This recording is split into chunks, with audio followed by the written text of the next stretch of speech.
Hello students, welcome to SMV Edutech. मेरा नाम है निक्की हाड़ा और मैं हूँ आपकी NEET biology educator. Molecular basis of inheritance में हम अब तक ग्रिफिथ का एक्सपेरिमेंट देख चुके हैं, हर्शे एंड चेज का एक्सपेरिमेंट देख चुके हैं और हर्शे एंड चेज के एक्सपेरिमेंट के बाद में क्या डिसाइड हो चुका है दैट कि जो एक बैक्टीरिया से दूसरे बैक्टीरिया में ट्रांसफ़र हो रहा था, इज दैट मीन कि जेनेटिक मटेरियल जो होता है वो क्या होता है, डीएनए होता है। इसके बाद में ये भी एक्सेप्ट कर लिया गया कि जेनेटिक मटेरियल आरएनए भी होता है, लेकिन प्रोटीन जैसी कोई भी चीज़ नहीं होती है एज अ जेनेटिक मटेरियल। ठीक है, तो ये बिल्कुल अनइक्वल मतलब अनक्वेश्चनेबल जो हर्शे एंड चेज का एक्सपेरिमेंट था, उसके बाद में सारी चीज़ें क्लियर हो चुकी थी कि डीएनए ही क्या होता है, जेनेटिक मटेरियल होता है। आज के लेक्चर में हम टोटली प्योरली एनसीईआरटी बेस्ड जो हमारी थ्योरी है उसको कंप्लीट करने वाले हैं, जिसमें हम जो नेक्स्ट टॉपिक डिस्कस करेंगे उसको हम डिस्कस करेंगे जेनेटिक मटेरियल की प्रॉपर्टीज़। इज दैट मीन कि प्रॉपर्टीज़ ऑफ जेनेटिक मटेरियल में आपने जो एनसीईआरटी की बुक है पेज नंबर 86 के बिलो जो नीचे वाला पोर्शन है उसका बिलो द पेज नंबर 86, उसमें आप देखिए कि वहाँ पर लिखा हुआ है कि properties of genetic material DNA versus RNA, यानी कि डीएनए और आरएनए के बीच की क्या क्या प्रॉपर्टीज़ होती हैं, क्यों डीएनए जेनेटिक मटेरियल है तो आरएनए भी जेनेटिक मटेरियल है, दोनों में से कौन सा जेनेटिक मटेरियल ज़्यादा बेटर है, और हमें जब आरएनए अगर जेनेटिक मटेरियल था तो फिर जब डीएनए आया तो उसको ज़्यादा प्रायोरिटी क्यों दी गई, और most of the living organism में डीएनए क्या होता है, जेनेटिक मटेरियल होता है, तो उसका रीज़न क्या है। तो आज के लेक्चर में हम completely NCERT based properties of genetic material को डिस्कस करने वाले हैं, जिसमें डीएनए वर्सेस आरएनए देखेंगे। तो आप प्रॉपर्ली अपनी एनसीईआरटी की बुक निकाल कर खोल कर बैठ जाइए, क्योंकि बहुत कम चीज़ें ऐसी होंगी जो आपको उसमें ऐड ऑन करनी पड़ेगी। आज का प्योरली जो लेक्चर होगा वो एनसीईआरटी बेस्ड होगा। क्या होगा, एनसीईआरटी बेस्ड होगा। एनसीईआरटी से रिलेटेड ही हम चीज़ें आज डिस्कस करेंगे, क्योंकि वो ये वाला जो पूरा टॉपिक है वो क्या है भाई, बाकी लेक्चर्स भी जो है हमारे बाकी के जो टॉपिक्स हैं उसमें भी हम एनसीईआरटी प्रीफर करते हैं, लेकिन उसमें क्या होता है, समझाने वाली चीज़ें ज़्यादा होती है, थ्योरेटिकल इतनी सारी चीज़ें होती नहीं है, तो वहाँ पे मुझे लिख के बताना पड़ता है, आपको समझाना पड़ता है, तो कुछ जो कॉन्सेप्ट्स हैं वो एनसीईआरटी से हट के निकलते हैं। लेकिन करंटली हम क्या पढ़ने वाले हैं कि आज पूरी एनसीईआरटी पढ़ने वाले हैं, लाइन टू लाइन एनसीईआरटी की एक एक लाइन का क्या मतलब है, एनसीईआरटी हमें क्या समझाना चाहती है, क्या दिखाना चाहती है, कैसे डीएनए जो है वो आरएनए के कंपैरिजन में ज़्यादा बेटर है जेनेटिक मटेरियल के रूप में, तो ये हम आज डिस्कस करने वाले हैं। सो आपका टाइम ज़्यादा न लेते हुए हम डायरेक्ट स्टार्ट करते हैं क्या, properties of genetic material. Properties of genetic material.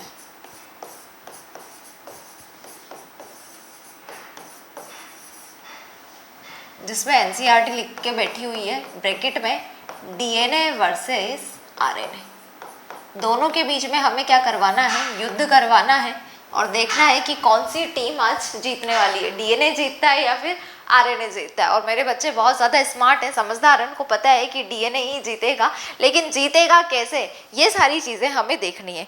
तो क्या बोलती है, देखो एनसीईआरटी बोल रही है कि हर्शे और चेज के एक्सपेरिमेंट के बाद में डीएनए जेनेटिक मटेरियल होता है, ये वाले जो क्वेश्चंस थे वो पूरी तरह से थम चुके थे, क्योंकि हमें पता चल चुका था कि DNA is the genetic material. लेकिन उसके बाद में क्या हुआ कि उसके बाद में बहुत सारे साइंटिस्ट आए, बहुत सारे क्वेश्चंस निकले, अलग अलग साइंटिस्ट के अलग अलग तरीके से क्वेश्चंस थे, और साइंटिस्ट पूछ रहे थे वहाँ पर कि भाई डीएनए जेनेटिक मटेरियल होता है, एक्सेप्ट कर लिया, हमें समझ में आ गया, लेकिन कौन सा जेनेटिक मटेरियल पहले आया, कौन सा जेनेटिक मटेरियल, क्योंकि फिर बाद में ये भी तो मान लिया था हमने कि RNA is also genetic material. कुछ वायरसेस में जैसे कि टोबैको मोज़ेक वायरस हो गया, बीटा बैक्टीरियोफेज वायरस हो गया, इन्फ्लुएंजा वायरस हो गया, उसमें क्या होता है, आरएनए जेनेटिक मटेरियल होता है। तो कि हमने मान लिया कि डीएनए जेनेटिक मटेरियल होता है, कि आरएनए भी जेनेटिक मटेरियल होता है, ये भी हमने मान लिया। लेकिन इन जेनेटिक मटेरियल में क्या क्या प्रॉपर्टीज़ होती हैं, कौन सा जेनेटिक मटेरियल ज़्यादा बेटर है, और एक कंप्लीट जेनेटिक मटेरियल में क्या क्या प्रॉपर्टीज़ होनी चाहिए जिससे क्या हो कि हम माने कि वो जेनेटिक मटेरियल ज़्यादा बेटर है।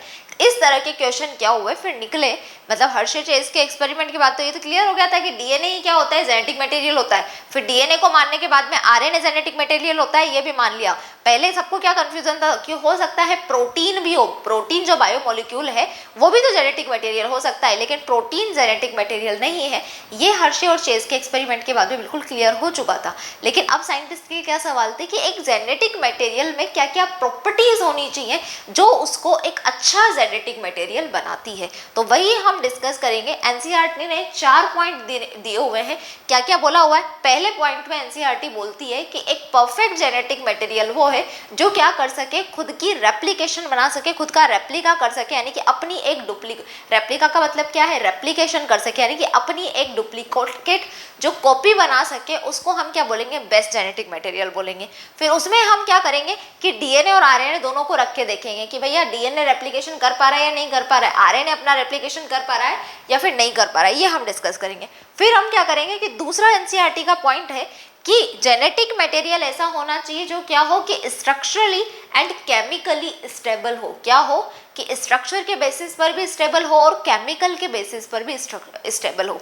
फिर हम डीएनए और आरएनए को उस पैमाने में रख देंगे कि भैया तू केमिकली एंड स्ट्रक्चरली स्टेबल है या नहीं है। जो होगा स्टेबल केमिकली एंड स्ट्रक्चरली उसको हम बोल देंगे कि ज़्यादा अच्छा है, और जो नहीं होगा उसको हम बोल देंगे कि भैया इसको माइनस पॉइंट्स मिले। फिर थर्ड पॉइंट आपका एनसीईआरटी बोल रहा है कि जेनेटिक मटेरियल ऐसा होना चाहिए जिसके अंदर क्या हो, स्लो म्यूटेशन हो। क्या हो? स्लो म्यूटेशन हो। म्यूटेशन का मतलब है कि स्लो चेंजेस आए, सो दैट क्या हो कि इवोल्यूशन धीरे धीरे आए। और फोर्थ पॉइंट एनसीईआरटी बोल रही है कि जेनेटिक मटेरियल ऐसा होना चाहिए जिसके अंदर मेंडेलियन कैरेक्टर्स क्या होने चाहिए, प्रेजेंट होनी चाहिए। तो पहले तो मेंडेलियन कैरेक्टर्स होते क्या है ये आपको पता होना चाहिए। मेंडेलियन कैरेक्टर से यहाँ पर एनसीईआरटी का मतलब है कि जेनेटिक मटेरियल के अंदर प्रोटीन को सिंथेसिस करने की एबिलिटी होनी चाहिए। इसको हम क्या बोलेंगे, मेंडेलियन कैरेक्टर्स बोलेंगे। क्या बोलेंगे?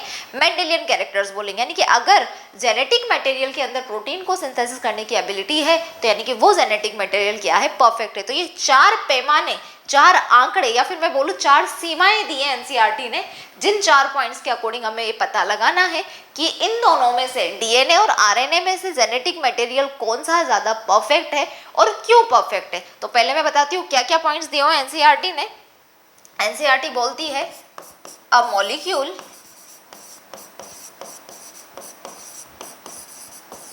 that can act as genetic material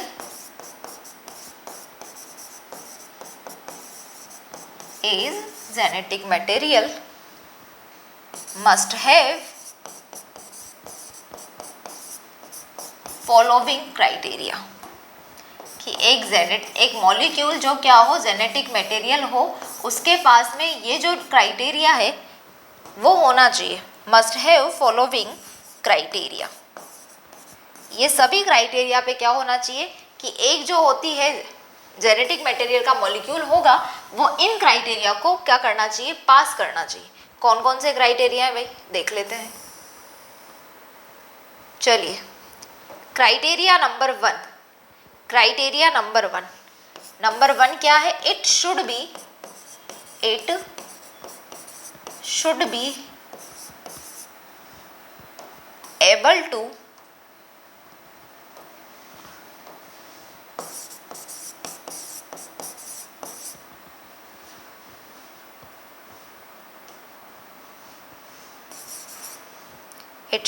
able to generate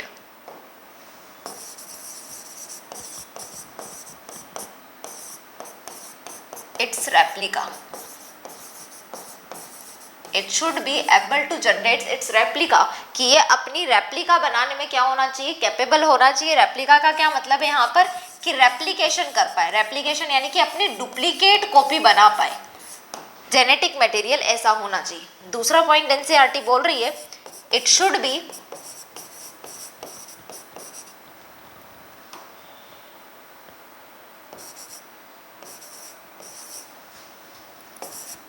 be stable chemically and structurally। यही बोल रही है एनसीईआरटी। ये लिखना नहीं है भाई, पूरा का पूरा एनसीईआरटी में एज इट इज लिखा हुआ है कि एनसीईआरटी की फर्स्ट लाइन यही है, it should be able to generate its replica and it should be stable chemically and structurally, कि भैया केमिकली और स्ट्रक्चरली क्या होना चाहिए, स्टेबल होना चाहिए और अपनी रेप्लिकेशन, अपनी कॉपी बनाना चाहिए, आना चाहिए इसको। तीसरा पॉइंट क्या है, it should provide, it should provide scope for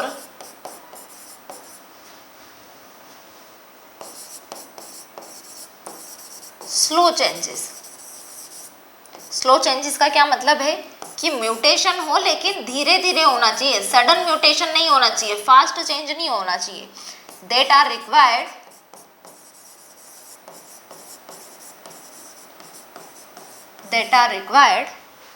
for evolution।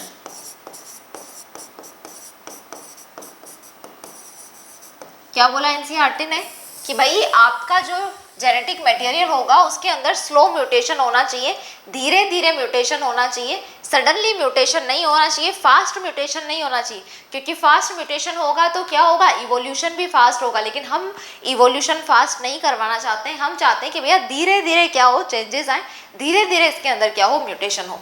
और आपका फोर्थ पॉइंट क्या बोलता है, it should B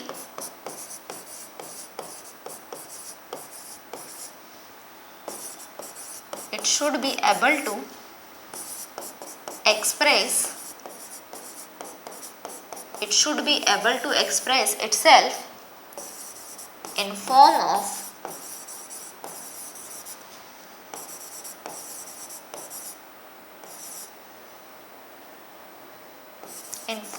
Mendelian character, कि इसके अंदर मेंडेलियन कैरेक्टर एक्सप्रेस करने की क्या होनी चाहिए, एबिलिटी होनी चाहिए। मेंडेलियन कैरेक्टर से क्या मतलब है, यहाँ पर मेंडेलियन कैरेक्टर से मतलब है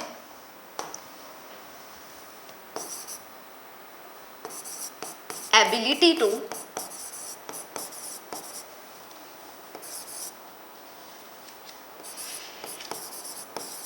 synthesise, ability to synthesise protein, कि इनके अंदर क्या होनी चाहिए, प्रोटीन बनाने की एबिलिटी होनी चाहिए। ऐसा क्या बोल रही है हमारी एनसीईआरटी बोल रही है। ये 4 पॉइंट है और इन 4 पॉइंट्स पे क्या होगा कि जो भी जेनेटिक मटेरियल फिट होगा उसको ही हम बोलेंगे कि वो क्या है, एक परफेक्ट जेनेटिक मटेरियल है। तो 1 बाय 1 हम क्या करने वाले हैं, सबकी बातचीत करने वाले हैं। तो सबसे पहले हम डिस्कस करते हैं first point, it should be able to generate its replica. First point क्या है, फर्स्ट पॉइंट है हमारा कि it should be, first point की बात करते हैं, क्या करते हैं, फर्स्ट पॉइंट की बात करते हैं, it should be able to its replica. अब देखिए हम पढ़ के आए, पहले भी देख के आए कि डीएनए क्या होता है, डीएनए डबल स्टैंडर्ड होता है। और इससे पहले हमने एक चीज बहुत अच्छे से पढ़ी है कि डीएनए के अंदर क्या होता है, डबल हेलिकल स्ट्रक्चर पढ़ के आए हो ना, डीएनए का double helical structure of model. उसमें हमने क्या देखा कि डीएनए कॉम्प्लीमेंट्री होता है, डीएनए कॉम्प्लीमेंट्री होता है। इसलिए अगर डीएनए का हमारे पास में एक स्ट्रैंड का न्यूक्लियोटाइड प्रेजेंट है या एक स्ट्रैंड का नाइट्रोजन बेस का सीक्वेंस प्रेजेंट है, एक स्ट्रैंड का डाटा प्रेजेंट है, तो हम क्या कर सकते हैं, दूसरा स्ट्रैंड बना सकते हैं। ये डीएनए के अंदर होता है, यानी कि डीएनए अपना रेप्लिकेशन कर सकता है। इसी वजह से हमने देखा था कि जो पेरेंटल डीएनए होता है उससे क्या होता है कि जो डॉटर डीएनए बनता है वो आइडेंटिकल होता है पेरेंटल डीएनए के। क्यों? क्योंकि उसमें 50% जो टेम्पलेट क्या बोला था हमने, जो पेरेंटल डीएनए का स्ट्रैंड होगा उसको हम टेम्पलेट बोल रहे थे, क्योंकि 50% पेरेंटल डीएनए प्रेजेंट है और 50% नया डीएनए बनता है वहां पर। तो वो क्यों पॉसिबल है, क्योंकि डीएनए के अंदर क्या प्रेजेंट होता है कि उसके अंदर कॉम्प्लीमेंट्री होती है। डीएनए कैसा होता है कि डीएनए के जो दोनों स्ट्रैंड्स होते हैं वो एक दूसरे के लिए कॉम्प्लीमेंट्री होते हैं, कि भैया डीएनए डबल स्टैंडर्ड है इसलिए ये कॉम्प्लीमेंट्री कर लेगा, ठीक है। आरएनए का क्या है कि आरएनए भी क्या होता है कि आरएनए भी डबल स्टैंडर्ड होता है, इसलिए आरएनए भी क्या कर लेगा कि भैया वो भी अपने लिए कॉम्प्लीमेंट्री स्ट्रैंड बना लेगा, यानी कि अपना डुप्लीकेशन कर लेगा, अपने लिए एक डुप्लीकेट कॉपी बना लेगा। अब देखो बच्चों, ऐसा होता है कि डीएनए की मैं बात करूं, आपको पता है कि डीएनए का एक स्ट्रैंड है, ठीक है। अब दूसरा स्ट्रैंड बनाना है तो क्या है, हमें पता है कि एडेनिन के सामने थाइमिन, थाइमिन के सामने एडेनिन, साइटोसिन के सामने ग्वानिन, एडेनिन के सामने थाइमिन, ग्वानिन के सामने साइटोसिन। तो ये आ गया ना कि भैया, क्योंकि हमें पता है कि एक स्ट्रैंड का सीक्वेंस हमें पता है तो दूसरा स्ट्रैंड अपने आप बन जाएगा। क्यों? क्योंकि मतलब दूसरा स्ट्रैंड बनाया जा सकता है। क्यों? क्योंकि डीएनए क्या होता है, कॉम्प्लीमेंट्री होता है। डीएनए क्या होता है, डबल स्टैंडर्ड होता है।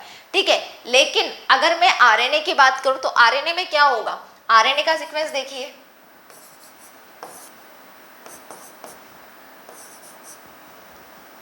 अब आरएनए में क्या होता है, ये होता है आरएनए में।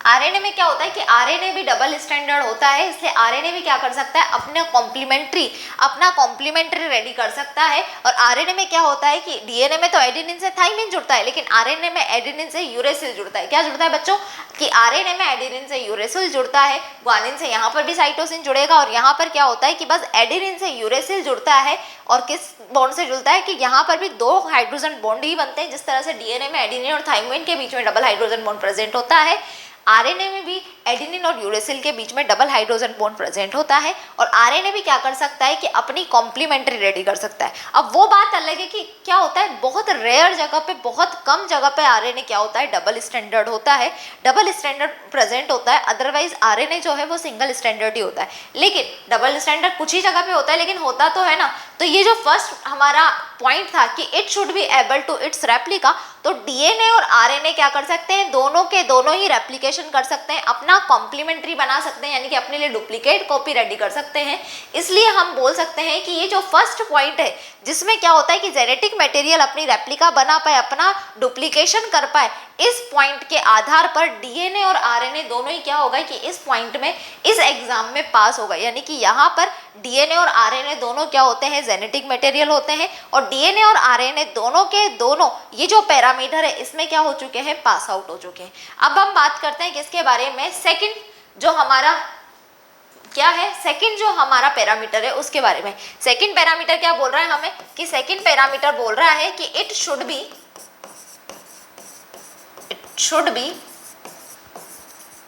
chemically, it should be stable chemically and structurally. It should be stable chemically and structurally.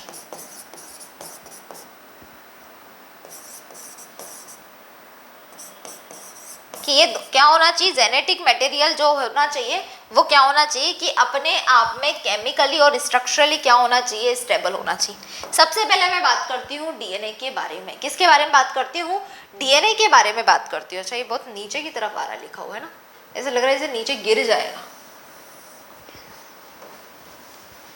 It should be stable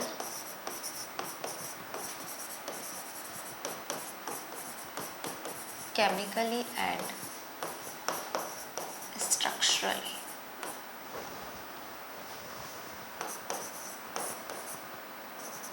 ठीक है, तो क्या होता है कि हम डीएनए के बारे में पहले बात करते हैं। एज जेनेटिक मटेरियल डीएनए भी होता है।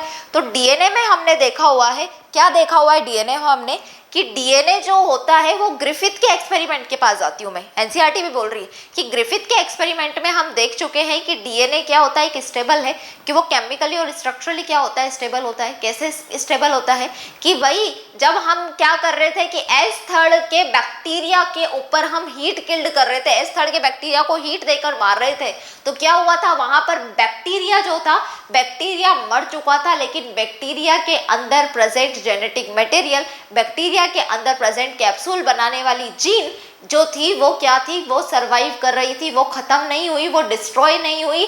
यानी कि ऐसा कहाँ पे जेनेटिक मटेरियल मिलेगा कि जो हीट देने के बाद में भी क्या है कि वो जिंदा है, खत्म नहीं हुआ। तो इससे अच्छा एक जेनेटिक मटेरियल में क्या गुण हो सकता है, क्या प्रॉपर्टी हो सकती है कि आप उसको हीट दे रहे हो तब भी वो क्या हो रहा है, डिस्ट्रॉय नहीं हो रहा है। क्या होता है कि भैया डीएनए के दोनों स्ट्रैंड्स क्योंकि कॉम्प्लीमेंट्री होते हैं, तो हाई टेम्परेचर की वजह से क्या हुआ था, वहां पर डीएनए का डीनेचुरेशन हो गया था, जिसकी वजह से मीन्स दोनों के दोनों स्ट्रैंड्स एक दूसरे से सेपरेट हो गए थे, लेकिन जैसे ही थोड़े टाइम बाद टेम्परेचर नॉर्मल हुआ वो दोनों क्या हो गए थे, एक दूसरे के पास में आ गए थे, वापस से डीएनए का क्या हो गया था, रीनेचुरेशन हो गया था। यानी कि एस थर्ड का जो बैक्टीरिया था, बैक्टीरिया तो मर चुका था लेकिन उसके बाद भी उसके अंदर प्रेजेंट जेनेटिक मटेरियल क्या है, डिस्ट्रॉय नहीं हुआ। यानी कि genetic material as a DNA की अगर मैं बात करूं तो अकॉर्डिंग टू ग्रिफिथ एक्सपेरिमेंट, क्योंकि हम वो करके आए, बहुत अच्छे से समझ के आए कि वहां पर डीएनए को हीट देने के बाद में भी डीएनए डिस्ट्रॉय नहीं हुआ, तो फिर इससे अच्छा जेनेटिक मटेरियल और क्या हो सकता है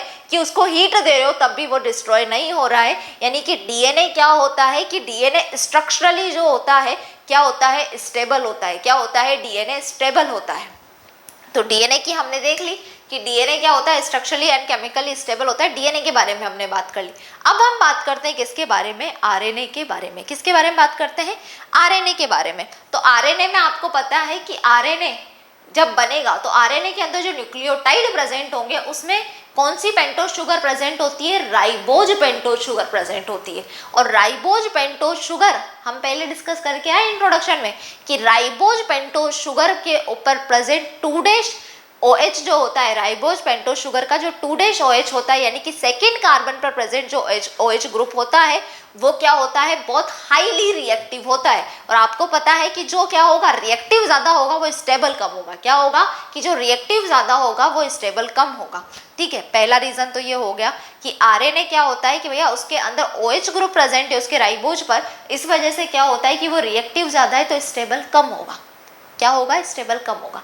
दूसरा कि आरएनए में क्या प्रेजेंट होता है, आरएनए के न्यूक्लियोटाइड में आपको प्रेजेंट है कि एडेनिन होगा, ग्वानिन होगा, साइटोसिन होगा, लेकिन वहां पर एडेनिन के साथ में डबल हाइड्रोजन बॉन्ड के साथ में कौन जुड़ता है, यूरेसिल जुड़ता है। कौन जुड़ता है आरएनए के साथ में, यूरेसिल जुड़ता है। और यूरेसिल का अगर मैं स्ट्रक्चर की बात करूं तो यूरेसिल का स्ट्रक्चर कुछ ऐसा ही होता है, देख लेना गलत ना बना दूं मैं। ये यूरेसिल का स्ट्रक्चर है ना भाई, ये यूरेसिल ही है ना, नाइट्रोजन बेस यूरेसिल ही है ना, कुछ और तो नहीं है। सही तो बनाया है ना स्ट्रक्चर, ऑब्जर्वेशन कर लेना क्योंकि पहले मैं सिखा चुकी हूँ सारे स्ट्रक्चर्स बनाना, मैंने नींद में बनाई है ये स्ट्रक्चर। आपको uracil, cytosine, thymine, guanine, adenine सब की स्ट्रक्चर मैंने बनाना बताया है। तो ये किसका स्ट्रक्चर है, ये है यूरेसिल का स्ट्रक्चर। अब यूरेसिल में ये जो डबल बॉन्ड के साथ O जुड़ा हुआ है, डबल बॉन्ड के साथ में ये जो O जुड़ा हुआ है ये क्या है, हाईली रिएक्टिव है। हाईली रिएक्टिव है तो ये हाईली अनस्टेबल है। क्या है, हाईली अनस्टेबल है। यूरेसिल में ये जो डबल बॉन्ड के साथ में O जुड़ा हुआ है ये क्या है, हाईली रिएक्टिव होने के साथ साथ अनस्टेबल है, जिसकी वजह से क्या होगा कि आरएनए जो है as a genetic material stable नहीं रहेगा। इसी वजह से तो हमने क्या किया था कि यूरेसिल से हमने थाइमिन बनाया था और इसके 5th कार्बन पर हमने क्या जोड़ दिया था, मिथाइल ग्रुप जोड़ दिया था और हमने क्या बना लिया था, यूरेसिल से थाइमिन बना लिया था, जो किस में प्रेजेंट होता है, डीएनए में प्रेजेंट होता है।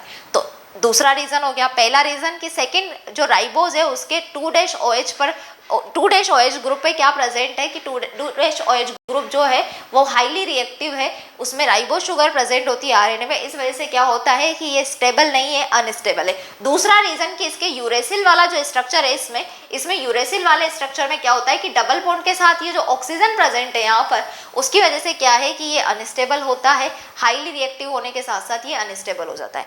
एक और रीजन हम पढ़ के आए पहले वाली क्लास में यानी कि 11th में बायोमोलिक्यूल्स जब पढ़ाया होगा तो आपको एंजाइम्स पढ़ाए होंगे। एंजाइम्स पढ़ाए थे तो वहां पे ये बोला था कि most of the enzymes are made up of protein.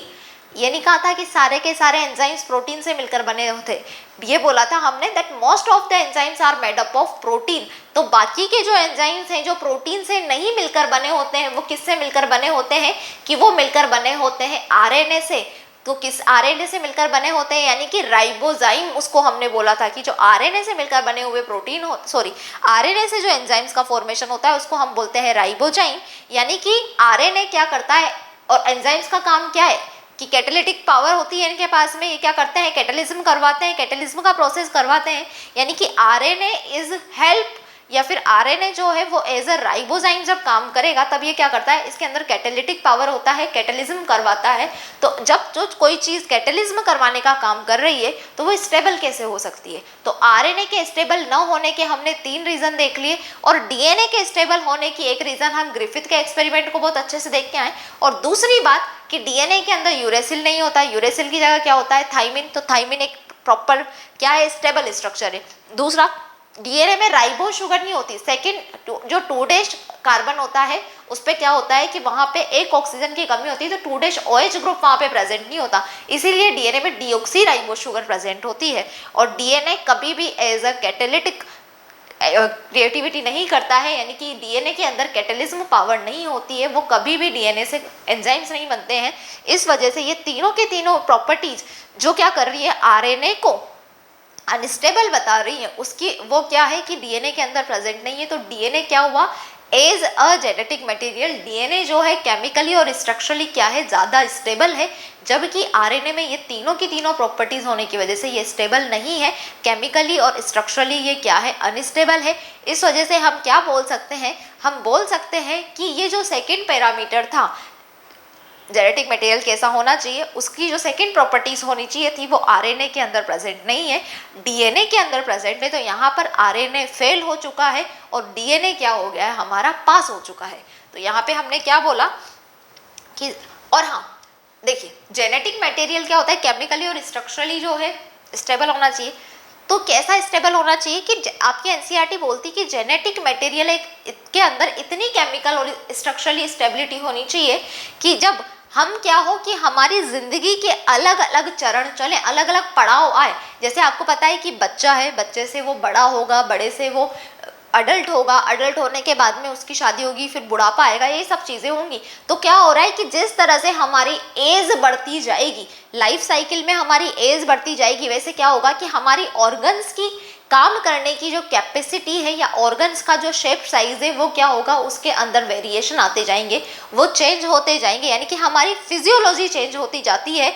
Organs की फिजियोलॉजी जो एज के अकॉर्डिंग क्या होती है, चेंज होती जाती है। वैसा जेनेटिक मटेरियल नहीं होना चाहिए।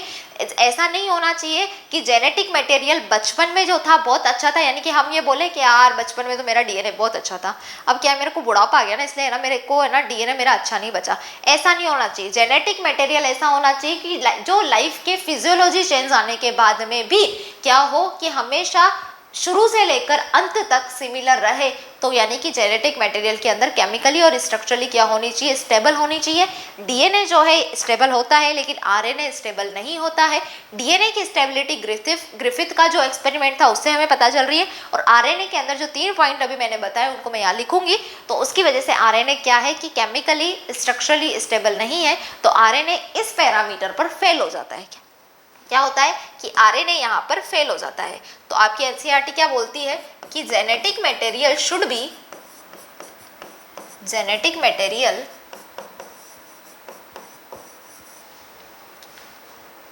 Be stable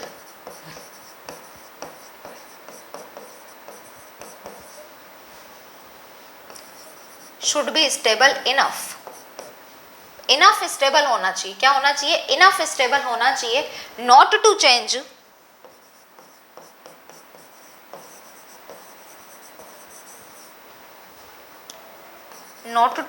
with different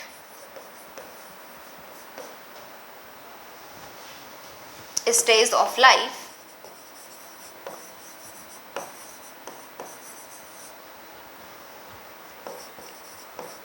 life cycle is change in physiology।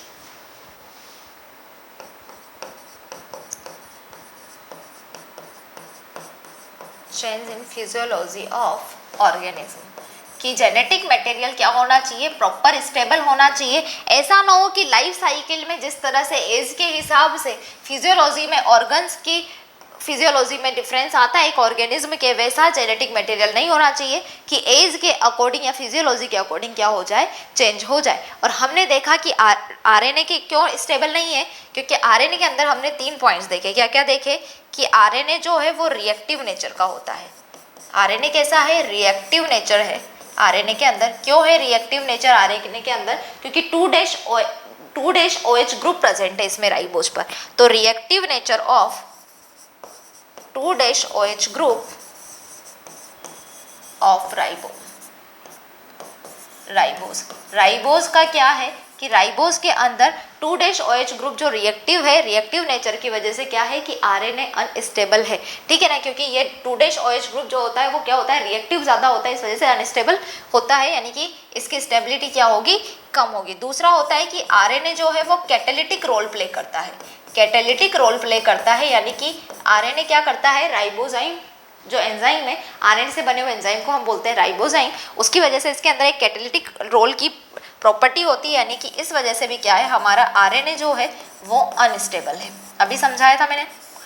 And third property क्या है कि आरएनए में क्या प्रेजेंस होता है कि यहाँ पे प्रेजेंट होता है uracil, presence of uracil, uracil के प्रेजेंस होने की वजह से भी आरएनए क्या होता है, अनस्टेबल होता है, क्योंकि यूरेसिल का स्ट्रक्चर मैंने अभी आपको बताया कि उसमें क्या होता है, डबल बॉन्ड ओ ग्रुप जो प्रेजेंट है, डबल बॉन्ड के साथ जो ऑक्सीजन प्रेजेंट है, उससे क्या हो रहा है कि वो जो है वो अनस्टेबल स्ट्रक्चर होती है। इस वजह से क्या होता है कि आरएनए जो है केमिकली एंड स्ट्रक्चरली क्या होता है, अनस्टेबल होता है। तो ये 3 रीजन है, तो यहाँ पे मैं लिख देती हूँ, RNA is chemically,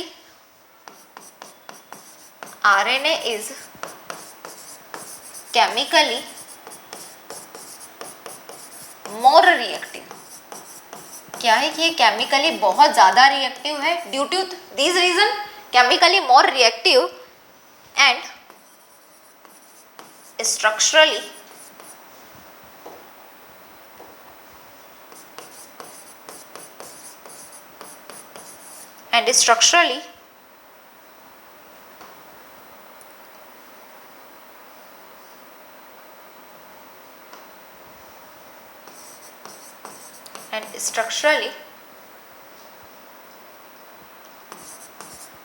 unstable due to these 3 reasons. इन तीनों रीजन्स की वजह से क्या है कि आरएनए जो है केमिकली तो ज़्यादा रिएक्टिव होता है, लेकिन स्ट्रक्चरली क्या होता है कि ये अनस्टेबल होता है। क्या क्या रीज़न है कि एक तो राइबोज में 2' ग्रुप प्रेजेंट है, कैटालिटिक रोल प्ले करता है, राइबोजाइम की तरह काम करता है, और इसके अलावा क्या होता है कि इसमें यूरेसिल प्रेजेंट होता है। जबकि आरएनए में क्या है, सॉरी डीएनए में क्या है कि डीएनए में यूरेसिल की जगह थाइमिन है, कैटालिटिक रोल प्ले नहीं करता है, कोई राइबोजाइम नहीं बनाता, वो कोई एंजाइम नहीं बनाता, और डीएनए में डीऑक्सी राइबोज शुगर प्रेजेंट है। सेकंड जो कार्बन है उस पर क्या है, सिर्फ हाइड्रोजन है, एक ऑक्सीजन की एब्सेंस होती है। इस वजह से डीएनए क्या होता है कि ये तीनों की तीनों प्रॉपर्टीज डीएनए के अंदर नहीं है, तो डीएनए आरएनए के कंपेयर में स्टेबल है। और इस पैरामीटर पर क्या होता है कि डीएनए पास होता है और आरएनए क्या हो जाता है, यहाँ पर फेल हो जाता है। तो मैं लिख देती हूँ, यहाँ पर क्या लिख देती हूँ, DNA is chemically less reactive, कि केमिकली क्या होगा कि ये कम रिएक्टिव होगा, जिसकी वजह से स्ट्रक्चरली क्या होता है, एंड स्ट्रक्चरली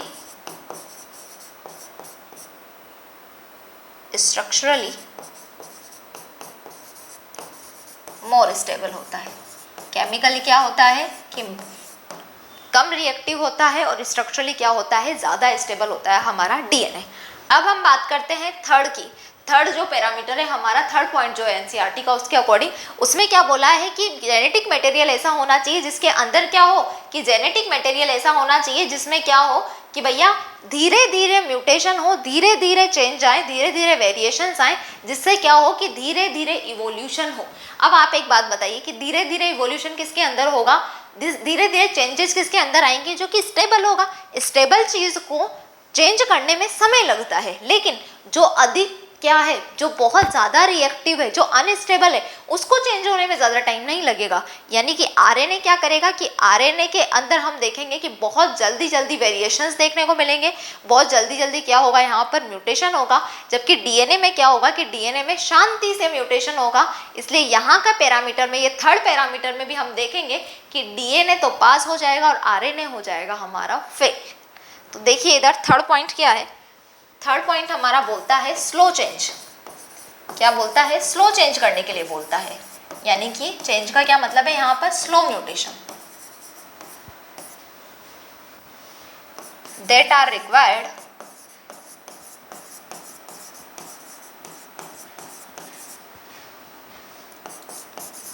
for evolution।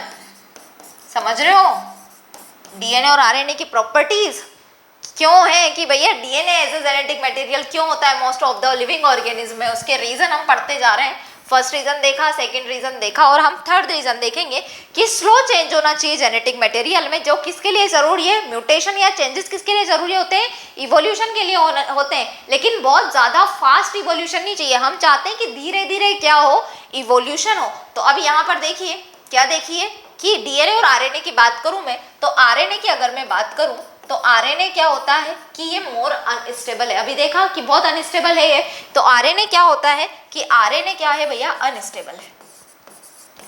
अब जब कोई चीज अनस्टेबल होती है तो उसके अंदर क्या होंगे, जल्दी से जल्दी ज्यादा चेंज आएंगे। तो आरएनए अनस्टेबल है तो इसके अंदर क्या होंगे, मोर चेंजेस होंगे। क्या होंगे, मोर चेंजेस देखने को मिलेंगे। और जब ज़्यादा से ज़्यादा चेंजेस होंगे तो यानी कि यहाँ पर क्या होगा, म्यूटेशन ज़्यादा होगा, मोर म्यूटेशन होगा। मोर चेंजेस है तो मोर म्यूटेशन होगा, और म्यूटेशन ज़्यादा होगा तो क्या होगा कि वेरिएशन भी क्या होंगे, ज़्यादा होंगे। और जब वेरिएशन ज़्यादा होंगे तो क्या होगा, इवोल्यूशन भी क्या होगा कि ज़्यादा होगा। तो यहाँ पे फास्ट इवोल्यूशन होगा। क्या बोला मैंने कि जो आरएनए होता है वो क्या है कि ज़्यादा अनस्टेबल है। अनस्टेबल है तो जल्दी जल्दी चेंजेस हो रहे हैं, जल्दी जल्दी चेंजेस हो रहे हैं तो ज़्यादा से ज़्यादा क्या हो रहा है, म्यूटेशन हो रहा है। ज़्यादा से ज़्यादा म्यूटेशन हो रहा है तो वेरिएशन आ रहे हैं, और वेरिएशन आ रहे हैं तो क्या हो रहा है कि इवोल्यूशन फास्ट हो रहा है। जबकि मैं डीएनए की बात करूँ, डीएनए की अगर मैं बात करूँ तो डीएनए क्या होता है कि डीएनए स्टेबल होता है। क्या होता है बच्चों, डीएनए होता है हमारा स्टेबल। क्यों होता है डीएनए स्टेबल, देख लिया हमने कि थाइमिन ग्रुप प्रेजेंट है किसके अंदर, डीएनए के अंदर थाइमिन नाइट्रोजन बेस प्रेजेंट है, डीऑक्सी राइबोस शुगर प्रेजेंट है, और डीएनए किसी भी तरह का कैटालिटिक पावर में देखने को नहीं मिलता है। और डीएनए के अंदर क्या होता है कि कॉम्प्लीमेंट्री बेस पेयरिंग होती है। आरएनए में होती है लेकिन इतनी नहीं होती है, ठीक है। आरएनए डबल स्ट्रैंड और आरएनए बहुत कम जगह देखने को मिलता है। तो हम ग्रिफिथ का एक्सपेरिमेंट भी देखे आए, उन सबसे हमें पता चला है कि डीएनए क्या है, स्टेबल है। जब स्टेबल है तो इसके अंदर क्या होंगे, लेस चेंजेस होंगे। इसके अंदर चेंजेस क्या होंगे कि इसके अंदर चेंजेस कम होंगे। अब जब कोई भी चीज़ ऐसी है जिसके अंदर चेंज कम होंगे तो उसके अंदर क्या होगा, म्यूटेशन भी कम होगा। तो लेस म्यूटेशन होगा, यहाँ पर म्यूटेशन कैसा होगा, लेस होगा, कम होगा। और जब म्यूटेशन कम होगा तो वेरिएशन भी क्या होंगे, यहाँ पर कम आएंगे। क्या होंगे, वेरिएशन भी कम आएंगे। और जब वेरिएशन कम होगा तो यहाँ पे इवोल्यूशन कैसा होगा, स्लो होगा। इवोल्यूशन कैसा होगा, स्लो इवोल्यूशन देखने को मिलेगा किसके अंदर, डीएनए के अंदर। तो हम बोल सकते हैं कि थर्ड जो पॉइंट है जिसमें स्लो चेंजेस होने चाहिए, स्लो म्यूटेशन होने चाहिए, क्योंकि म्यूटेशन की रिक्वायरमेंट किस लिए होती है, इवोल्यूशन के लिए। तो धीरे धीरे इवोल्यूशन किसके अंदर होगा, जहां पर एज ए जेनेटिक मटेरियल जिन लिविंग ऑर्गेनिज्म में क्या होगा, डीएनए होगा, वहाँ स्लो म्यूटेशन होगा, स्लो इवोल्यूशन होगा। लेकिन जहाँ पर एज ए जेनेटिक मटेरियल क्या होगा, हमारा आरएनए होगा, तो आरएनए में क्या होंगे, फास्ट इवोल्यूशन होंगे। और जब फास्ट इवोल्यूशन होंगे तो क्या हो जाएगा कि कोई भी लिविंग ऑर्गेनिज्म जो है उसका जो है लाइफ स्पेन जो होगा वो कम होगा। तो आरएनए, देखिए आरएनए के बारे में एनसीईआरटी एक लाइन बोलती है कि जो वायरसेस होते हैं, हमें पता है कि most of the living organism में DNA as a genetic material present है, जबकि कुछ वायरसेस में क्या है, RNA as a genetic material present है। तो वायरस के जीनोम में क्या होता है, वायरस का जीनोम से मतलब है कि वायरस के जेनेटिक मटेरियल में आरएनए होता है, जिसकी वजह से वायरस क्या होते हैं कि वायरस जल्दी जल्दी क्या करते हैं, फास्ट इवोल्यूशन करते हैं, और उनका लाइफ स्पेन क्या होता है, कम होता है। क्योंकि इवोल्यूशन फास्ट होगा तो लाइफ स्पेन कम है, किसके अंदर, वायरस के अंदर। एक रीजन तो ये हो गया। तभी तो आपने देखा ना कि कोरोना वायरस जो था, जो कोविड हुआ था लोगों को, तो उसमें क्या हो रहा था कि RNA as a genetic material present था कोरोना वायरस के अंदर। तो वो क्या कर रहा था कि वो जल्दी जल्दी, अनस्टेबल था, आरएनए जेनेटिक मटेरियल था, अनस्टेबल होने की वजह से आप देख रहे थे कि बहुत जल्दी उसके अलग अलग सीक्वेंस देखने को मिल रहे थे। हर 15-20 दिन में, 1 से 1.5 महीने में क्या हो रहा था कि अलग अलग टाइप के हमें आरएनए के अंदर वो जो बैक्टीरिया थे वो देखने को मिल रहे थे। आरएनए जो वायरस था, कोविड हो रहा था कोरोना वायरस की वजह से, तो उसके अलग अलग स्ट्रैंड देखने को मिल रहे थे। वो बहुत जल्दी जल्दी उसके अंदर चेंज आ रहे थे, तो हम उसको पकड़ नहीं पा रहे थे, इसलिए उस बीमारी को कंट्रोल करने में इतना टाइम लग गया, क्योंकि वहां पे RNA as a genetic material present था। तो इसके ये क्या था, आरएनए जेनेटिक मटेरियल था तो अनस्टेबल था, तो इसके अंदर चेंजेस ज्यादा आ रहे थे, म्यूटेशन जल्दी हो रहा था। तो क्या हो रहा था कि इवोल्यूशन यहाँ पर फास्ट हो रहा था। तो हमने कोविड के टाइम पे ये चीज देखी कि 1 से 1.5 महीने में इतने अलग अलग टाइप के वायरस हमने देख लिए उसमें कोरोना में, कि हम उसको पकड़ ही नहीं पा रहे। दूसरा रीजन की मेन रीजन, अगर मैं लॉजिकल बात करूं, जो एक्चुअल फैक्ट वाला रीजन है, कि फैक्ट वाला रीजन क्यों है कि भैया हम पहले ही बोल चुके हैं आरएनए क्या होता है, सिंगल स्ट्रैंडर्ड होता है। क्या होता है कि ये AUCGA, ये सिंगल स्ट्रैंड वाला क्या होता है, आरएनए होता है। तो जब आरएनए सिंगल स्ट्रैंड वाला होता है कि क्यों ये इतना फास्ट इसके अंदर चेंजेस आते हैं, क्योंकि आरएनए क्या होता है, डबल स्ट्रैंडर्ड आरएनए बहुत कम जगह पर आपको देखने को मिलेगा, बहुत रेयर है।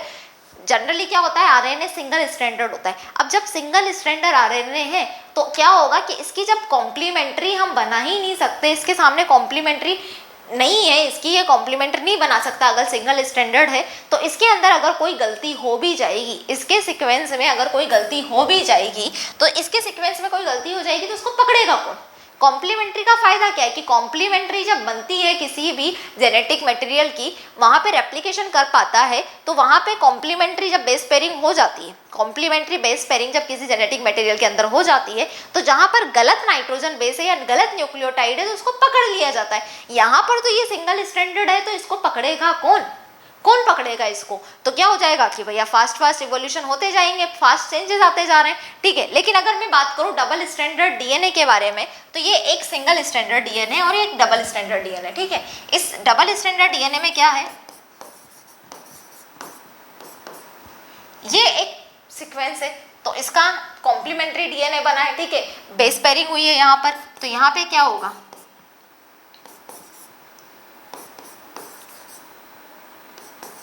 अब देखिए क्या यहाँ पे कोई गलती है इसकी बेस पेयरिंग में, क्या इसकी कॉम्प्लीमेंट्री जो कॉपी बनी है, इसकी जो कॉम्प्लीमेंट्री बेस पेयरिंग हुई है उसमें क्या गलती है, डेफिनेटली है। यहाँ पे क्या हो रहा है कि ग्वानिन के सामने एडिनिन जुड़ रहा है, जबकि ग्वानिन से क्या जुड़ता है, साइटोसिन जुड़ता है, क्या जुड़ता है, साइटोसिन जुड़ता है। तो जब बेस पेयरिंग होती है तो उसमें क्या होती है, प्रूफ रीडिंग की जा सकती है, पता लगाया जा सकता है कि कहीं कोई गलती तो नहीं हुई। यहाँ पर गलती पता करने के चांसेस हैं, इसलिए क्या होता है कि डीएनए में जो म्यूटेशन होते हैं वो बहुत स्लो होते हैं। डीएनए अपने आप में क्या है, एक हैवी स्ट्रक्चर है जो क्या करता है कि अपने अंदर चेंजेस को रजिस्ट करता है। एनसीईआरटी में लिखी हुई है क्लियर लाइन कि डीएनए अपने अंदर क्या करता है, जो चेंजेस होते हैं उनको रजिस्ट करता है, क्योंकि ये अपने आप में हैवियर है, हैवियर मॉलिक्यूल है जो क्या करता है, अपने अंदर चेंजेस को रजिस्ट करता है, और इसके अंदर आसानी से क्या होते हैं, चेंजेस नहीं होते, और जिसके अंदर आसानी से चेंजेस नहीं होते वहाँ पर इवोल्यूशन क्या होगा, स्लो होगा। लेकिन जहाँ पे आसानी से चेंजेस हो सकते हैं वहाँ पर इवोल्यूशन क्या होगा, वहाँ पर इवोल्यूशन फास्ट होगा। और दूसरा इसका लॉजिकल जो मेन रीजन है कि डीएनए में क्या होता है, डबल स्टैंडर्ड होता है, तो कोई भी गलती होती है अगर तो पता लगाया जा सकता है। लेकिन आरएनए जनरली क्या होता है, सिंगल स्टैंडर्ड होता है, तो आरएनए के से अगर कोई भी गलती होती है तो आरएनए की गलती को हम आसानी से पहचान नहीं सकते हैं, नहीं पहचान सकते हैं। तो यहाँ पर ये पता चल गया कि डीएनए वर्सेस आरएनए में क्या हो रहा है कि सेकंड पॉइंट में भी डीएनए विनर था, थर्ड पॉइंट में भी डीएनए विनर है यहाँ पर, क्योंकि क्या होता है कि भैया जेनेटिक मटेरियल ऐसा होना चाहिए जिसमें स्लो इवोल्यूशन हो, तो स्टेबल है, इस वजह से इवोल्यूशन स्लो हो रहा है। अब लास्ट पॉइंट की बात करते हैं। लास्ट पॉइंट हमारा क्या बोल रहा है कि लास्ट पॉइंट हमारा बोल रहा है कि जेनेटिक मटेरियल ऐसा होना चाहिए, फोर्थ पॉइंट की बात करें तो शुड बी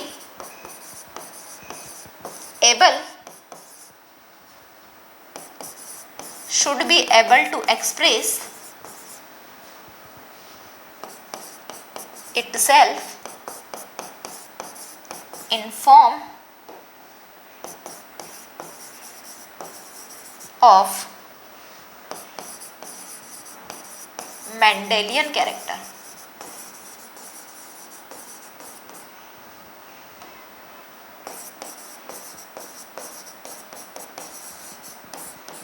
कि क्या होना चाहिए इसके अंदर, ability to synthesize, Mendelian character का मतलब क्या है अभी बताया था, ability to synthesise protein, ability to synthesise protein, protein बनाने की क्या होनी चाहिए इसके अंदर, एबिलिटी होनी चाहिए, किसके अंदर, जेनेटिक मटेरियल के अंदर। और यहाँ पर देखना भैया, यहाँ पे क्या होगा कि डीएनए के ऊपर आरएनए भारी पड़ेगा, क्या हो जाएगा कि डीएनए पर हमारा आरएनए भारी पड़ेगा। यहाँ पर क्या होता है कि देखो, अगर पहले मैं डीएनए की बात करती हूँ, डीएनए क्या करेगा, डायरेक्ट डीएनए के अंदर एबिलिटी नहीं है प्रोटीन बनाने की, डीएनए डायरेक्ट एबिलिटी नहीं रखता है प्रोटीन बनाने की। डीएनए क्या करता है कि डीएनए जो है सबसे पहले क्या करेगा, ये ट्रांसक्रिप्शन करेगा, और डीएनए से क्या बनेगा कि आरएनए बनेगा। क्या होगा कि डीएनए से पहले आरएनए बनेगा, और आरएनए से क्या बनता है, प्रोटीन बनता है। क्या बनता है, प्रोटीन बनता है, यानी कि ट्रांसलेशन के प्रोसेस के थ्रू आरएनए से प्रोटीन बनता है। क्या डीएनए ने डायरेक्ट प्रोटीन बनाया? नहीं, लेकिन आरएनए क्या करता है कि डीएनए जो है प्रोटीन बनाने में, यानी कि मेंडेलियन जो कैरेक्टर्स होते हैं उसमें डायरेक्ट रोल प्ले नहीं करता, इनडायरेक्टली हेल्प करता है। डीएनए से पहले आरएनए बनेगा, यानी कि इनडायरेक्टली इन्वॉल्व होता है, डायरेक्ट इन्वॉल्व नहीं हुआ है। डीएनए से पहले आरएनए बनेगा और आरएनए से प्रोटीन बनेगा, जबकि आरएनए क्या करता है कि प्रोटीन मशीनरी में जो होता है, प्रोटीन बनाने की जो मशीनरी है उसमें डायरेक्ट रोल प्ले करता है, डायरेक्ट क्या होता है, इन्वॉल्व होता है। और प्रोटीन बनाने की जो मशीनरी है वो क्या होती है कि आरएनए के अराउंड ही घूमती है। क्यों? क्योंकि डीएनए नहीं भी होगा तब भी आरएनए प्रोटीन बनाने में कैपेबल है, लेकिन आरएनए नहीं होगा तो डीएनए प्रोटीन नहीं बना सकता। अब मान लो यहाँ पे डीएनए से आरएनए बन गया, आरएनए से क्या बन गया? प्रोटीन। अब प्रोटीन, आपको पता है कि प्रोटीन से क्या बनते हैं? हमारे एंजाइम्स। क्या बनते हैं? प्रोटीन से हमारे एंजाइम बनते हैं, ठीक है। प्रोटीन से क्या बनता है? हमारा एंजाइम बनता है। अब ये जो एंजाइम है ये क्या करवाता है कि ये एंजाइम जो होता है ये क्या करता है? सबस्ट्रेट को क्या करता है? प्रोडक्ट में चेंज करता है। किस में चेंज करता है कि एंजाइम के अंदर कैटालिटिक पावर होती है, जिससे क्या होता है, जिसकी हेल्प से सबस्ट्रेट जो है वो प्रोडक्ट में बदल जाता है। और ये जो प्रोडक्ट बना है उसके अंदर क्या एबिलिटी है कि उसके अंदर एबिलिटी है कि वो मेंडेलियन कैरेक्टर रख सकता है। आपको हाइट बढ़वानी है तो उस प्रोडक्ट के अंदर कैपेबिलिटी है। तो हम क्या बोल रहे हैं यहाँ पे कि ये जो प्रोडक्ट बना है ये क्या करता है? कंट्रोल करता है, controls a Mendelian character like height। Mendelian character जैसे हाइट हो गया या कोई भी मेंडेलियन कैरेक्टर है, कोई भी कैरेक्टर है हमारी बॉडी का जो कंट्रोल करेगा, वो कौन कंट्रोल करेगा? ये प्रोडक्ट कंट्रोल करेगा। इस प्रोडक्ट का अमाउंट जितना बनेगा उतना क्या होगा? उस कैरेक्टर पे इफेक्ट पड़ेगा। और मान लो कम बना तो वो क्या हो जाएगा? कैरेक्टर कम हो जाएगा। जैसे मैं बात करूं कि हमारा स्किन कलर जो है वो कौन कंट्रोल करता है? कि मेलेनिन प्रोटीन कंट्रोल करती है। लेकिन मेलेनिन प्रोटीन बनी किससे है? आरएनए से। और आरएनए किससे बना है? डीएनए से बना है। लेकिन देखा जाए तो आरएनए से क्या होता है कि आरएनए से प्रोटीन का फॉर्मेशन हुआ है। और क्या होता है कि प्रोटीन सिंथेसाइज में क्या करता है? आरएनए डायरेक्ट रोल प्ले करता है, क्योंकि प्रोटीन से एंजाइम बनेंगे और एंजाइम, उसी एंजाइम की हेल्प से क्या हो जाएगा कि सबस्ट्रेट जो है प्रोडक्ट में कन्वर्ट हो पाएगा। अगर एंजाइम नहीं बनेगा तो सबस्ट्रेट प्रोडक्ट में कन्वर्ट नहीं होगा और हमारे जो मेंडेलियन कैरेक्टर्स हैं वो क्या हो जाएंगे कि कंट्रोल नहीं हो पाएंगे। तो मेंडेलियन कैरेक्टर्स को कंट्रोल कौन कर रहा है? ये प्रोडक्ट कंट्रोल कर रहा है। लेकिन ये बना किससे है? ये बना है किसकी वजह से? प्रोटीन की वजह से। किसकी हेल्प से? प्रोटीन की वजह से बना है, ठीक है। तो जो प्रोटीन सिंथेसाइज होती है तो आपकी एनसीईआरटी क्लियरली शब्द बोलती है कि डीएनए जो है, प्रोटीन सिंथेसाइज मशीनरी के में क्या होता है कि आरएनए जो है उसके चारों तरफ प्रोटीन सिंथेसाइज मशीनरी घूमती है, क्योंकि प्रोटीन को बनाने वाले जो आरएनए होते हैं, जैसे कि कौन कौन से आरएनए? एमआरएनए, टीआरएनए और आरआरएनए। आरआरएनए क्या होता है? जैसे राइबोसोम जो होता है उसमें डायरेक्ट आरआरएनए जो होता है वो हेल्प करता है और उसकी हेल्प से क्या हो रही है? वहाँ पे प्रोटीन बन रही है। तो आपकी एनसीईआरटी ये बोलती है कि डीएनए जो है वो डायरेक्ट प्रोटीन नहीं बना सकता, जबकि आरएनए क्या करता है? डायरेक्ट प्रोटीन बना सकता है, डीएनए नहीं बना सकता है। तो डीएनए क्या कर रहा है यहाँ पर? देखिए, ऐसा होता है कि डीएनए भले ही डायरेक्ट प्रोटीन नहीं बना रहा, लेकिन यहाँ पर डीएनए क्या है? डीएनए है मास्टर। क्या है? डीएनए मालिक है यहाँ पर। आरएनए क्या है? नौकर है। डीएनए ऑर्डर दे रहा है आरएनए को। जैसे कि किसी सेल ने बोला कि यार मुझे थायराइड की नीड है। क्या नीड है? कि मुझे थायराइड प्रोटीन की नीड है या फिर मुझे इंसुलिन प्रोटीन की नीड है। तो डीएनए क्या करेगा? आरएनए को ऑर्डर देगा कि चलो उस सेल को जाके क्या कर दे के आओ, इंसुलिन प्रोटीन दे के जाओ। तो फिर आरएनए जाएगा उसको और इंसुलिन प्रोटीन बनाकर देगा वहाँ पर। तो आरएनए क्या कर रहा है कि आरएनए किसके इशारों पे नच रहा है? डीएनए के इशारों पे नच रहा है, ठीक है। भले ही आरएनए जो है उसके चारों तरफ प्रोटीन मशीनरी जो है, प्रोटीन सिंथेसाइज मशीनरी घूमती है, लेकिन ऑर्डर किसके ऊपर चल रहा है कि मालिक कौन है? डीएनए। डीएनए डायरेक्ट भले ही जाके हेल्प नहीं कर रहा, लेकिन ऑर्डर देने का काम कर रहा है, ठीक है। तो यहाँ पे लेकिन देखा जाए तो यहाँ पे क्या हो रहा है कि डीएनए भी प्रोटीन बना ही रहा है, आरएनए भी प्रोटीन बनाता है। तो इस वाले फील्ड में दोनों पास आउट हैं। लेकिन देखा जाए तो आरएनए क्या कर रहा है कि आरएनए होगा तो प्रोटीन बन जाएगा, लेकिन डीएनए आरएनए बनाएगा तब जाके ये प्रोटीन बना पाएगा। तो should be able to express itself in form of Mendelian character में क्या हो रहा है कि डीएनए जो है उसका इतना रोल नहीं है, मतलब ये है कि रोल तो है डेफिनेटली, डीएनए जो होता है, हम ये बोलना चाहते हैं यहाँ पर कि भैया बेचारा जो डीएनए है उसकी बेइज्जती हो रही है यहाँ पे, आरएनए बोल रहा है कि मैं तुझसे बड़ा हूँ यहाँ पे, ठीक है। तो यहाँ पे देखिए क्या हो रहा है कि protein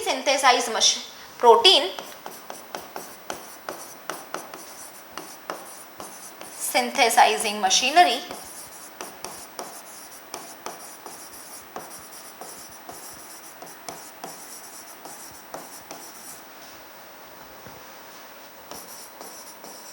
has evolved around RNA. क्यों इवॉल्व हो रही है अराउंड आरएनए? क्योंकि RNA as a catalytic, ribosome बनाने का भी काम करता है। क्या करता है? कैटालिटिक पावर होती है, कैटालिटिक नेचर होता है, राइबोजाइम बनाता है हमारा आरएनए। और राइबोजाइम एक तरह का एंजाइम है जो क्या करता है, आपको पता है कि एंजाइम का मेन काम क्या है? सबस्ट्रेट को प्रोडक्ट में बदल देना। क्या है कि सबस्ट्रेट को प्रोडक्ट में बदल देता है एंजाइम, वहां पर भी ये आरएनए हेल्प कर रहा है। यानी कि आरएनए के अंदर, अभी हम बात कर रहे हैं, जब आरएनए के वर्ल्ड की बात करेंगे तो क्या होती है रिक्वायरमेंट्स, कि रिक्वायरमेंट्स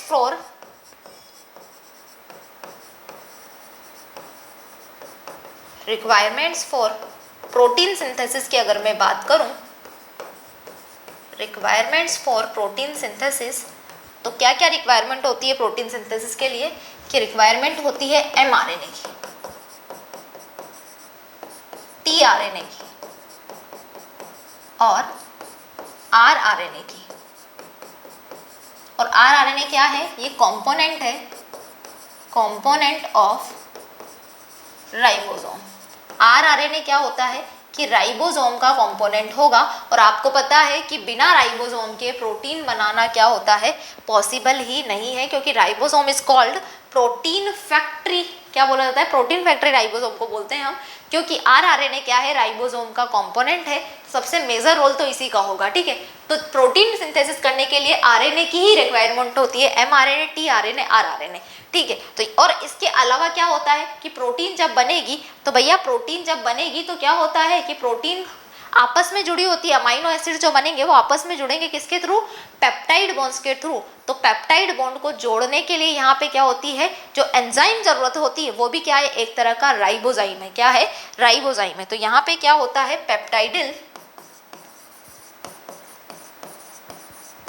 पेप्टाइडिल ट्रांसफरेज एंजाइम,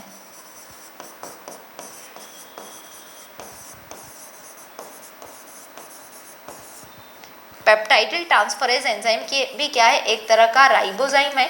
और ये पेप्टाइडिल ट्रांसफरेज एंजाइम क्या होती है कि ये जो है ये हेल्प करती है किसको करने के लिए? पेप्टाइड बॉन्ड को बनाने में।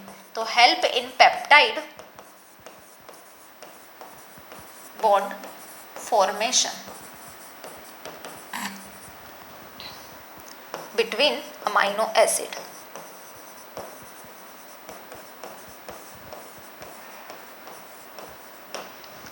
तो हमने क्या बोला है कि भैया डीएनए ठीक है, डीएनए भी क्या करता है? प्रोटीन बना सकता है, आरएनए भी प्रोटीन बनाता है, लेकिन जो प्रोटीन सिंथेसाइज मशीनरी है वो आरएनए के अराउंड ही घूमती है, क्योंकि एमआरएनए, टीआरएनए, आरआरएनए और पेप्टाइडिल ट्रांसफरेज एंजाइम जो है, जो एक तरह का राइबोजाइम है, ये सब किसकी वजह से बन रहे हैं? ये आरएनए की वजह से बन रहे हैं। ये सारी की सारी जो प्रोटीन सिंथेसिस की रिक्वायरमेंट है वो आरएनए पूरा कर रहा है। यानी कि आरएनए जो है वो ज़्यादा रोल प्ले करता है देखा जाए तो, क्या करने के लिए? प्रोटीन बनाने के लिए। डीएनए जो है डायरेक्ट प्रोटीन का फॉर्मेशन नहीं करता, वो पहले आरएनए बनाएगा, फिर आरएनए से प्रोटीन होगा। यानी कि डीएनए यहाँ पे मालिक की तरह काम कर रहा है, ऑर्डर देने का काम कर रहा है। फिर भी हम ये बोलेंगे कि RNA is better than DNA, किसके लिए? प्रोटीन को सिंथेसिस करने के लिए। अब एक चीज यहाँ पर देखिए, हम क्या बोल रहे हैं कि बीइंग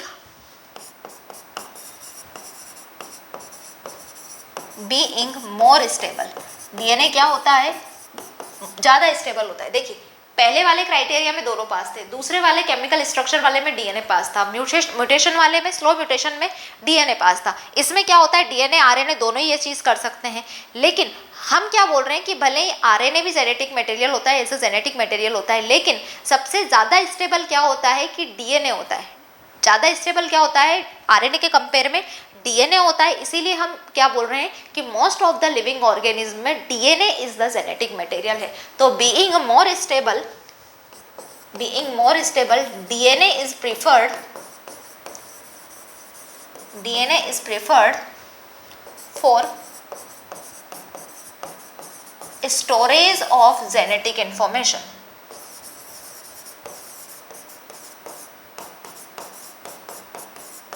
क्या बोल रहे हैं कि डीएनए जो है वो ज़्यादा स्टेबल है, ज़्यादा स्टेबल होने की वजह से as a genetic material, as a genetic information को स्टोर करने के लिए डीएनए को क्या किया जाता है, प्रीफर किया जाता है, आरएनए को प्रीफर नहीं किया जा सकता।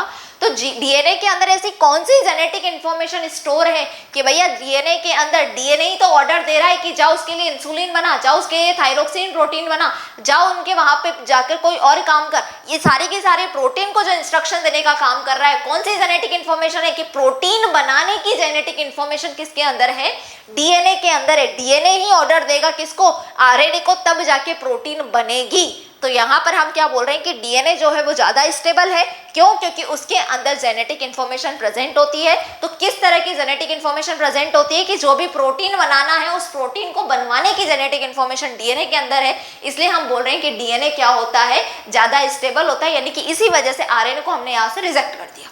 अब देखिए क्या होता है कि अगर मैं आपकी बात करूं तो मान लो ये कोई यूकैरियोटिक सेल है, क्या है, ये है हमारा कोई यूकैरियोटिक सेल।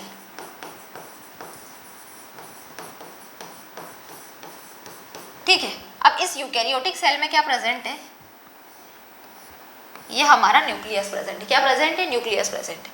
अब इस न्यूक्लियस में क्या प्रेजेंट है, ये डबल स्ट्रैंडेड डीएनए है। क्या है बच्चों कि न्यूक्लियस के अंदर डबल स्ट्रैंडेड डीएनए प्रेजेंट है। क्या प्रेजेंट है कि यहाँ पर है डीएनए। अब इस डीएनए से क्या होगा कि हम इस डीएनए से बनेगा हमारा एमआरएनए। क्या बनेगा कि इस डीएनए से बनेगा एमआरएनए। ठीक है, ये सब कुछ किसके अंदर चल रहा है कि ये है न्यूक्लियस।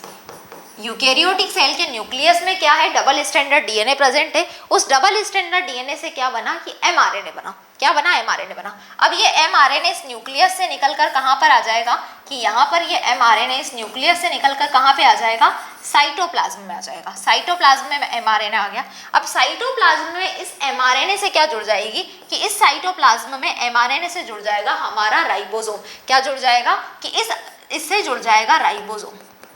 साइटोप्लाज्म में एमआरएनए से क्या जुड़ जाएगा, राइबोसोम। और यही राइबोसोम क्या करेंगे कि भैया प्रोटीन बनाने का काम करेंगे। क्या करेंगे, प्रोटीन बनाएगा। तो हम क्या बोल रहे हैं कि ठीक है, डीएनए ज़्यादा स्टेबल होता है, डीएनए के अंदर जेनेटिक इन्फॉर्मेशन होती है, डीएनए ज़्यादा स्टेबल है, वो सारी चीज़ें ठीक है। लेकिन अगर हम बात करें ट्रांसमिशन की, कहाँ से कहाँ तक ट्रांसमिशन, न्यूक्लियस से साइटोप्लाज्म के ट्रांसमिशन की बात करें तो प्रोटीन बनाने के मामले में क्या होता है, आरएनए ज़्यादा बेटर होता है, क्योंकि बिना आरएनए के कुछ भी पॉसिबल नहीं है यहाँ पे प्रोटीन जैसा। तो हम क्या लिख सकते हैं, यहाँ पे मैं लिख सकती हूँ for transmission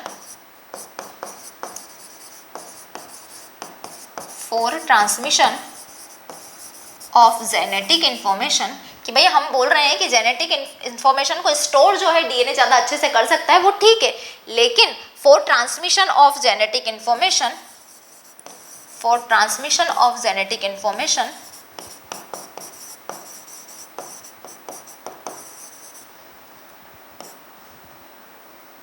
from nucleus to cytoplasm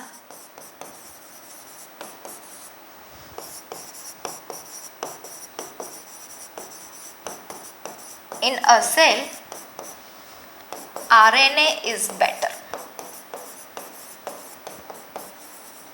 क्या बोल रहे हो आप, क्या आप बोल रहे हो कि डीएनए जो है जेनेटिक इन्फॉर्मेशन को स्टोर करता है। हमने एक्सेप्ट कर ली ये बात, मान ली आपकी ये बात, लेकिन अगर बात की जाए किसकी कि जेनेटिक इन्फॉर्मेशन को न्यूक्लियस से साइटोप्लाज्म में लाने तक की, उसका ट्रांसमिशन करने की, जेनेटिक इन्फॉर्मेशन को न्यूक्लियस से साइटोप्लाज्म में ट्रांसमिशन करने की, तो उसमें क्या बेटर है, आरएनए बेटर है। तभी तो क्या हो रहा है कि हम देख पा रहे हैं कि यहाँ पर ठीक है, हम बोल रहे हैं कि आरएनए जो है वो मशीनरी कंट्रोल करेगा, मशीनरी उसके अराउंड घूमती है प्रोटीन सिंथेसिस की, लेकिन इसको ऑर्डर देने का काम कौन कर रहा है, डीएनए ऑर्डर देने का काम कर रहा है। डीएनए यहाँ पर मालिक है और आरएनए बेचारा इसका नौकर है। ये जहां जहां बोलेगा कि इस सेल में इंसुलिन दे के आओ, उस सेल में थायरोक्सिन प्रोटीन दे के आओ, उस सेल में कुछ और दे के आओ, वहां पे बेचारा ये क्या करेगा, आरएनए उन प्रोटीन्स को प्रोवाइड करने का, भेजने का काम करेगा। ठीक है, अब हम बात करते हैं हमारे आज के लास्ट टॉपिक के बारे में, जिसका नाम है आरएनए वर्ल्ड।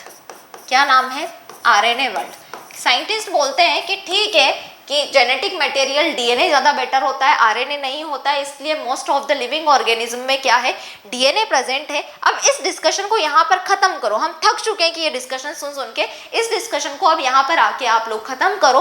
अब मुद्दा ये है कि जो आरएनए है, आरएनए वर्ल्ड में क्या बताना चाहते हैं कि अब मुद्दा ये है कि आरएनए भी तो क्या होता है कि भैया कुछ वायरसेस में तो आरएनए क्या होता है, as a genetic material present होता है। तो आरएनए वर्ल्ड में हम क्या पढ़ने वाले हैं कि RNA as a genetic material के अलावा क्या क्या काम करता था। तो देखिए जो पृथ्वी पर फर्स्ट सेल आई थी ना, पृथ्वी पे जो फर्स्ट सेल आई थी उसमें क्या था, RNA as a genetic material present था। क्या प्रेजेंट था, RNA as a genetic material present था। अब आरएनए जो है जेनेटिक मटेरियल होने के साथ साथ आपको पता है कि इसके अंदर क्या होती है, कैटालिटिक पावर होती है, ये राइबोजाइम वगैरह बनाता है। तो इसके अंदर क्या होती है कि कैटालिटिक पावर होती है, प्रोटीन भी बना रहा है, लेकिन कैटालिटिक पावर है तो कैटलिज्म करवाने का भी काम करता है। अब ये क्या कर रहा है कि भैया जेनेटिक मटेरियल तो था ये, लेकिन बीच बीच में ये कैटलिज्म करवाने चला जाता था। जब ये कैटलिज्म करवाने चला जाता था तो उसकी वजह से क्या हो रहा था कि भैया ये प्रॉपरली अपना काम ढंग से नहीं कर पा रहा था। और जबकि जेनेटिक मटेरियल क्या होना चाहिए कि ऐसा होना चाहिए जो स्टेबल हो, केमिकली क्या हो कि कम रिएक्टिव हो, लेकिन ये केमिकली ज़्यादा रिएक्टिव था, और स्ट्रक्चरली स्टेबल हो, ये स्ट्रक्चरली अनस्टेबल था। तो क्या हुआ कि धीरे धीरे धीरे करके क्या हुआ, यूरेसिल पर हमने क्या कर दिया, उसको थाइमिन बनाने के लिए यूरेसिल पर आ गया हमारा मिथाइल ग्रुप, और डीऑक्सीराइबोज जब हमने वहाँ पर जोड़ दिया तो उससे क्या बन गया, हमारा डीएनए बन गया, जिसकी वजह से DNA as a genetic material most of the living organism में प्रेजेंट है। और हम कैसे बोल सकते हैं कि आरएनए जो है सबसे पहले एज ए जेनेटिक मटेरियल था, उसके बाद में वो सिर्फ अभी वायरसेस में बचा हुआ है, बाकी most of the living organism में क्या प्रेजेंट है, हमारा डीएनए प्रेजेंट है। तो आप ऐसा कैसे बोल सकते हो कि आरएनए जो था पहला जेनेटिक मटेरियल था?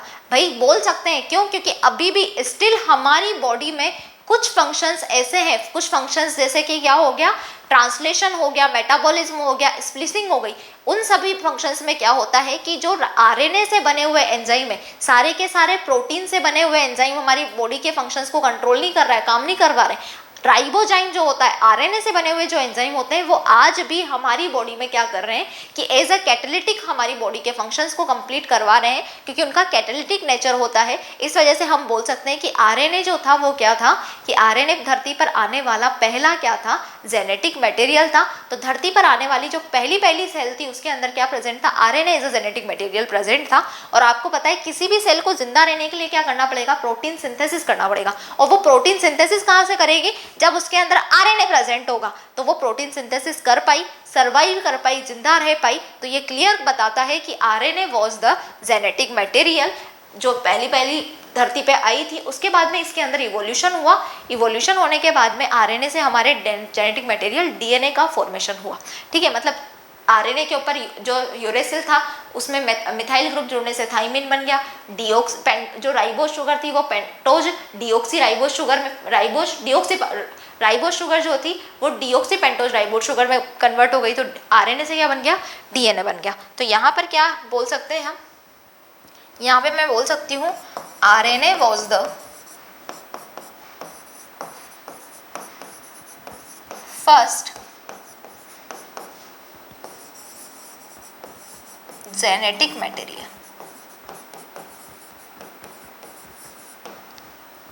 और आरएनए किसके लिए ज़रूरी है कि आरएनए जो है वो एसेंशियल लाइफ प्रोसेस होते हैं, एसेंशियल लाइफ प्रोसेस, उसमें आरएनए के बिना काम नहीं चल सकता, उसके लिए बहुत हेल्पफुल है। एसेंशियल लाइफ प्रोसेस जैसे कि मेटाबॉलिज्म,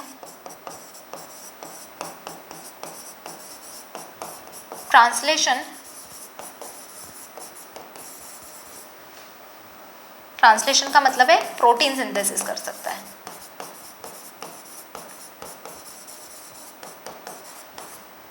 एंड स्प्लाइसिंग। इन सभी फंक्शन के लिए, यानी कि एक सेल में मेटाबॉलिज्म, ट्रांसलेशन, प्रोटीन को सिंथेसिस करने के लिए, और स्प्लाइसिंग के बारे में हम अभी बात नहीं करेंगे क्योंकि ये 40 से 50 मिनट का टॉपिक है जिसको हम ट्रांसक्रिप्शन खत्म होने के बाद में पढ़ेंगे। ठीक है, दिया हुआ है, सबको 1 बाय 1 पढ़ेंगे। अभी हम बात करते हैं ट्रांसलेशन। हम देख के आए मेटाबॉलिज्म हमारी बॉडी में जो होती है तो उसमें क्या होता है कि इन सभी प्रोसेसेस को कंप्लीट करवाने के लिए आरएनए क्या होता है कि ये लाइफ प्रोसेस को कंप्लीट करवाने के लिए आरएनए जो है वो बहुत एसेंशियल है, आरएनए के बिना ये नहीं हो सकता है। और आरएनए जो है धरती पर आने वाला क्या था, फर्स्ट जेनेटिक मटेरियल था। हम ऐसा कैसे बोल सकते हैं, क्योंकि जो फर्स्ट सेल क्या आई होगी, धरती पर आई होगी, फर्स्ट सेल जो धरती पर आई होगी उसने जिंदा रहने के लिए क्या किया होगा, प्रोटीन सिंथेसिस किया होगा। क्या किया होगा, प्रोटीन सिंथेसिस किया होगा। और वो प्रोटीन सिंथेसिस कर पाई, यानी कि उस टाइम पे क्या था, आरएनए प्रेजेंट था, इस वजह से वो प्रोटीन सिंथेसिस कर पाई, अदरवाइज वो पहली सेल क्या हो जाती, मर जाती। और आज भी हमारी बॉडी के अंदर भले डीएनए, डबल स्टैंडर्ड डीएनए क्या होता है कि most of the living organism में DNA as a genetic material है, फिर भी क्या हो रहा है कि आज भी हमारी बॉडी के अंदर बहुत सारी ऐसी एक्टिविटीज हैं जो क्या कर रहा है, बहुत सारी ऐसी रिएक्शंस हैं जिनको क्या कर रहे हैं, राइबोजाइम जो एंजाइम है जो आरएनए से मिलकर बने हैं वो कंप्लीट करवाते हैं। सारी की सारी एक्टिविटी प्रोटीन से बने हुए एंजाइम से कंप्लीट नहीं होती है। तो हम बोल सकते हैं कि RNA was the first genetic material. लेकिन इसके अंदर क्या था कि इसकी प्रॉब्लम ये थी कि ये जेनेटिक मटेरियल के साथ साथ कैटालिटिक नेचर का भी था, यानी कि ये क्या कर रहा था कि भैया एंजाइम्स जो होते हैं उसकी तरह काम कर रहा था, ये कैटालिटिक नेचर का था, कैटलिज्म में हेल्प भी कर रहा था। इस वजह से क्या हुआ कि भैया जेनेटिक मटेरियल तो ऐसा होना चाहिए जो स्टेबल था। तो धीरे धीरे क्या हो गया, इवोल्यूशन हो गया और डीएनए का फॉर्मेशन हो गया। सो स्टूडेंट्स, आज का लेक्चर हमारा यहीं पे खत्म होता है। नेक्स्ट लेक्चर में हम डिस्कस करेंगे किसके बारे में, बहुत धुआंधार टॉपिक आने वाला है, जहाँ से एक्चुअल में ये चैप्टर जिसकी वजह से बोला जाता है that it is the very crucial, very difficult chapter, उसका की कल शुरुआत होने वाली है, नेक्स्ट लेक्चर में शुरुआत होने वाली है, जिसमें हम पढ़ेंगे डीएनए का रेप्लिकेशन। इस चैप्टर में मैकेनिज्म के नाम पे रेप्लिकेशन, ट्रांसलेशन, ट्रांसक्रिप्शन, ये तीन ही चीज़ें हैं जो क्या करने वाली, इस चैप्टर का वेटेज बढ़ाने वाली है और इस चैप्टर को सबसे बाकी सभी चैप्टर से थोड़ा अलग बनाती है। तो नेक्स्ट लेक्चर में हम क्या करेंगे कि एक्चुअल में ये चैप्टर जो है वो स्टार्ट होने वाला है, एक्चुअल में इस चैप्टर की डिफिकल्टी लेवल आपको पता चलेगी। आई होप आपको ये लेक्चर समझ में आया होगा। मिलते हैं हम हमारे नेक्स्ट लेक्चर में। Thank you so much students.